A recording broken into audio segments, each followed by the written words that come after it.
Welcome students. आज के session में हम ऑडिटिंग एंड टैक्सेशन 2 यानी टैक्सेशन का क्वेश्चन पेपर पैटर्न और प्रीवियस ईयर का क्वेश्चन पेपर डिस्कस करेंगे और साथ में सैंपल क्वेश्चंस, इंपॉर्टेंट क्वेश्चंस जो यूनिवर्सिटी ने अपने वेबसाइट पे दिए हैं वो सैंपल क्वेश्चंस भी डिस्कस करेंगे। तो बने रहिए वीडियो में अंत तक। ये जो क्वेश्चन पेपर देख रहे हैं आप, ये प्रीवियस ईयर का क्वेश्चन पेपर है और यहाँ पे क्वेश्चन पेपर पैटर्न देखिए, बहुत ही सिंपल पैटर्न है। सिर्फ दो क्वेश्चंस है। फर्स्ट क्वेश्चन थ्योरी बेस्ड है including objective and short note, और सेकंड क्वेश्चन में जो न्यूमेरिकल्स है, example like income from calculation of income from salary, income from house property and total taxable income, income from business and profession. ये जो हमारे numerical practical या सम वाले topics है टैक्सेशन में, उस पे क्वेश्चन है। तो देखिए, फर्स्ट क्वेश्चन देखने से पहले यहाँ देखिए, मैक्सिमम मार्क्स आर 50, तो 50 मार्क्स का टोटल पेपर रहेगा। Time is 2.5 hours. और question number 1A, this is objective question. ये क्वेश्चन कहता है, यहाँ देखिए, let me zoom it. Select the correct option from the following multiple options. और स्टेटमेंट है, dash is a unique 10 digit alphanumerical number to identify an SEC, and your options are TAN, PAN, Aadhaar and TIN। तो देखिए, ये question कहता है कि dash is a unique 10 digit alpha numerical number. तो ये होता है पैन बेसिकली। तो यहाँ पे ऑप्शन बी इसका राइट आंसर है। अल्फा न्यूमेरिकल मीन्स जिसमें नंबर्स भी होते हैं और लेटर्स भी होते हैं। ओके, अल्फाबेट्स भी होते हैं। तो इसे 10 डिजिट नंबर को हम पैन कहते हैं, यानी परमानेंट अकाउंट नंबर, जो इनकम टैक्स फाइल करने के लिए बहुत इंपॉर्टेंट होता है। देखिए, सेकंड क्वेश्चन कहता है, dash percent of NAV is allowed as in standard deduction case at layout property। Okay, तो यहाँ पे लेट आउट प्रॉपर्टी चाहिए, ये प्रिंटिंग मिस्टेक है। तो dash percent of NAV stands for net annual value. और ये question income from house property, ये जो हमारा टॉपिक है, इस टॉपिक से रिलेटेड है। तो जब भी हम नेट एनुअल वैल्यू कैलकुलेट करते हैं, नेट एनुअल वैल्यू हमें कैसे मिलता है, ग्रॉस एनुअल वैल्यू से हम जब टैक्स डिडक्ट करते हैं तो हमें नेट एनुअल वैल्यू मिलता है। तो नेट एनुअल वैल्यू पे हमें स्टैंडर्ड डिडक्शन अलाउड है as per income tax act, and it is 30% of NAV। तो यहाँ पे ऑप्शन ए इसका राइट आंसर है। 30% of NAV is allowed as standard deduction. Okay, next question, question number 3 कहता है, a resident individual can avail rebate under section 87A if the taxable income does not exceed। तो ये जो rebate है, rebate under section 87A, ये जो rebate है, ये रिबेट उन SEC के लिए या उस इंडिविजुअल पर्सन के लिए एप्लीकेबल है जिनका इनकम 5 लाख रुपीज या उससे कम है। तो यहाँ पे ऑप्शन सी इसका राइट आंसर होगा। ठीक है। देखिए, अंडर सेक्शन 87A ये जो रिबेट है, ये रिबेट अलाउड होता है जब आपका इनकम 5 लाख रुपीज से कम होता है। और इसमें क्या होता है, जो भी टैक्सेबल अमाउंट है, उस टैक्सेबल अमाउंट में से मैक्सिमम 2500 माइनस हो सकते हैं। तो इसका इम्पैक्ट ये होता है कि जिस किसी इंडिविजुअल पर्सन का income up to 5 lakh rupees है, उसे कोई टैक्स पे नहीं करना होता। ठीक है। तो आपके ये याद रखना है कि this rebate under section 87A is allowed for a individual whose income does not exceed 5 lakh rupees. Okay, तो यहाँ पे ऑप्शन सी इसका राइट आंसर है। Next, advance tax of not less than 15% is payable.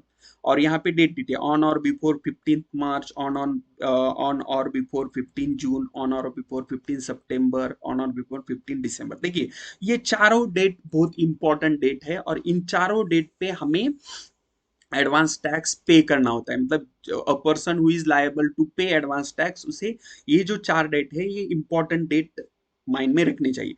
हमारा जो स्टेटमेंट है, ये statement कहता है, advance tax of not less than 15% is payable. तो 15%, एटलीस्ट 15% वो एडवांस टैक्स पे होना चाहिए। और इसकी डेट है दोस्तों 15 जून। ओके, तो ऑप्शन बी यहाँ पे राइट आंसर है। 15 जून से पहले एटलीस्ट 15% एडवांस टैक्स पे करना होता है। यहाँ पे ऑप्शन बी इसका राइट आंसर है। ठीक है। उसके बाद next question, SFT stands for, option है special financial track, small financial transaction, special financial transaction and special for taxation. देखिए इसका ऑप्शन है, आंसर है option C, that is special financial, but यहाँ स्पेशल वर्ड नहीं होना चाहिए, स्पेसिफाइड फाइनेंशियल ट्रांजेक्शंस। ओके, और स्टेटमेंट ऑफ फाइनेंशियल ट्रांजेक्शन ऐसे वर्डिंग होता है, तो यहाँ स्पेसिफाइड फाइनेंशियल ट्रांजेक्शन होना चाहिए, यहाँ भी प्रिंटिंग मिस्टेक है, बट ऑप्शन सी यहाँ पे इसका राइट आंसर है। ठीक है, तो इस तरह से जो क्वेश्चन नंबर 1 ये में ये ऑब्जेक्टिव क्वेश्चंस थे, जहां पे हमें करेक्ट ऑप्शन चूज करना था। ठीक है, अभी इसके बाद next B, let me first zoom out, उसके बाद नेक्स्ट पेज पे जाएंगे। अभी नेक्स्ट पेज पे देखिए क्वेश्चन नंबर 1 बी, तो यहाँ पे क्वेश्चन नंबर 1 बी है, राइट द फॉलोइंग डेफिनेशंस। तो यहाँ पे हमें डेफिनेशन लिख लें, और यहाँ इन 5 डेफिनेशन है, 5 डेफिनेशन के लिए 5 मार्क है। ओके, तो हर डेफिनेशन के लिए 1 मार्क है। तो यहाँ पे देखिए फर्स्ट डेफिनेशन है पर्सन, पर्सन की डेफिनेशन लिखने, तो as per income tax act personal person includes an individual person, a firm, body of association, company, and basically any artificial person created by law is considered as person as per the definition of person in income tax। ऐसे आपको एक sentence में इसका answer लिखना है, define करना है। Then annual information return, तो जो फाइनेंशियल इंफॉर्मेशन है, फाइनेंशियल ट्रांजेक्शन की एक एनुअल इंफॉर्मेशन रिटर्न होती है, वो रिटर्न हर किसी इंडिविजुअल को फाइल करनी होती है, उसे हम annual finance annual information return कहते हैं। Then next is tax deducted at source, यहाँ सिर्फ आपको डिफाइन करना है। देखिए tax deducted at source, C tax deducted at source is basically a tax which is deducted at the time of payment, जो payment किया जाता है उसी टाइम पे ये टीडीएस कट होता है। ठीक है, तो इसलिए इसको टैक्स डिडक्टेड एट सोर्स कहते हैं। Then short term capital gains, तो इसमें देखिए शॉर्ट टर्म कैपिटल गेन और लॉन्ग टर्म कैपिटल गेन होते हैं। तो short term capital gains are those gains which are earn in the during the short time. अभी for equity and for financial instrument the short duration is within 1 year, और for other immovable properties like land building, उसके लिए 3 year का term है। But यहाँ पे just हमें उसे डिफाइन करना है, तो आप वो मेन जो उसका मीनिंग है वही वहां पे लिखें। Then allowances, C allowances are some financial benefits given to the employ by employer, ऐसे सिंपली इसे डिफाइन करना है। ठीक है, तो ये 5 डेफिनेशन लिखना है आपको, इसके 5 मार्क्स हो गए। तो MCQs 5 marks and definition 5 marks, ये 10 मार्क का ऑब्जेक्टिव है। उसके बाद राइट शॉर्ट नोट्स एनी 2, और इसके लिए हमें 10 मार्क्स है। 3 ऑप्शंस दिए यहाँ पे, फर्स्ट है perquisites, then provident fund and types of house property. देखिए फर्स्ट है परक्यूजाइट्स, परक्यूजाइट्स क्या होते हैं? देखिए कुछ स्टूडेंट कंफ्यूज होते हैं, they feel that allowances and perquisites are one and the same. देखिए दोस्तों, अलाउंसेस अलग चीज है, परक्यूजाइट्स अलग चीज है। मोस्टली जो परक्यूजाइट्स होते हैं ये नॉन मॉनेटरी टर्म्स में होते हैं, लाइक किसी एम्प्लॉय को रेंट फ्री अकोमोडेशन दे दिया, रेंट फ्री हाउस दे दिया रहने के लिए, ये परक्यूजाइट्स में आता है। या कार फैसिलिटी दी, इसे हम परक्यूजाइट्स कहते हैं। ओके, तो basically these are the non monetary benefit, मतलब जो कैश में नहीं दिए जाते, सैलरी का पार्ट नहीं, अपार्ट फ्रॉम दैट ये बेनिफिट दिए जाते हैं। और allowances form the part of salary, इस पे अलग से मैंने एक वीडियो बनाया है, जो थेरोटिकल फ्रेमवर्क है related to income from salary, उस पे है, तो आप वो जरूर चेक कीजिए, इसका लिंक मैं आपको डिस्क्रिप्शन बॉक्स में दे दूंगा। उसका इस तरह से आपको परक्यूजाइट्स पे शॉर्ट नोट लिखना है। Then provident fund, provident fund में देखिए statutory provident fund, recognise provident fund and unrecognise provident fund, ये प्रोविडेंट फंड के टाइप्स भी लिखने हैं इसके अंदर, और प्रोविडेंट फंड का मीनिंग भी लिखना है, और हाउ इट वर्क्स बेसिकली। तो प्रोविडेंट फंड के केस में क्या होता है, जितना अमाउंट एम्प्लॉय के सैलरी से डिडक्ट होता है, उतना ही लगभग अमाउंट एम्प्लॉयर भी कंट्रीब्यूट करता है। ओके, तो इस तरह से लिखेंगे आप। Then types of house property, जो हाउस प्रॉपर्टी है उसके टाइप्स देखिए, self occupied property, let out property, deem to be let out property, property occupied for business, इस तरह से 4 कैटेगरी में ये हाउस प्रॉपर्टी क्लासीफाई होती है, जो भी प्रॉपर्टी होती है, इसलिए। ठीक है, तो इस तरह से आप प्रिपेयर कीजिए, इस क्वेश्चन पेपर से आपको एक आइडिया जाए। तो यहाँ पे देखिए शॉर्ट नोट्स को 10 मार्क्स थे, तो टोटल 20 मार्क्स हो गए अपने थेरोटिकल फ्रेमवर्क के लिए। उसके बाद क्वेश्चन 2 है, क्वेश्चन 2 कहता है solve any 3 problems out of 4। तो जो न्यूमेरिकल प्रॉब्लम्स है, income from salary, income from house property, income from business and proportion, total taxable income, इस पे जो प्रॉब्लम्स है हमें यहाँ पे 4 क्वेश्चंस दिए हैं अलग अलग, उसमें से हमें कोई भी 3 अटेम्प्ट करने, तो यहाँ हमें ऑप्शन रह जाता है। तो फर्स्ट देखिए, फर्स्ट ये ए जो है क्वेश्चन 2 में, ये miss Rakhi Chandwad has the following salary structure. तो ये question basically obviously income from salary पे है और उसको 10 मार्क्स है। तो हमें 4 क्वेश्चंस दिए रहेंगे, आउट ऑफ 4 हमें कोई भी 3 अटेम्प्ट करने हैं क्वेश्चन। ठीक है, तो इस तरह से क्वेश्चन पेपर का फॉर्मेट है।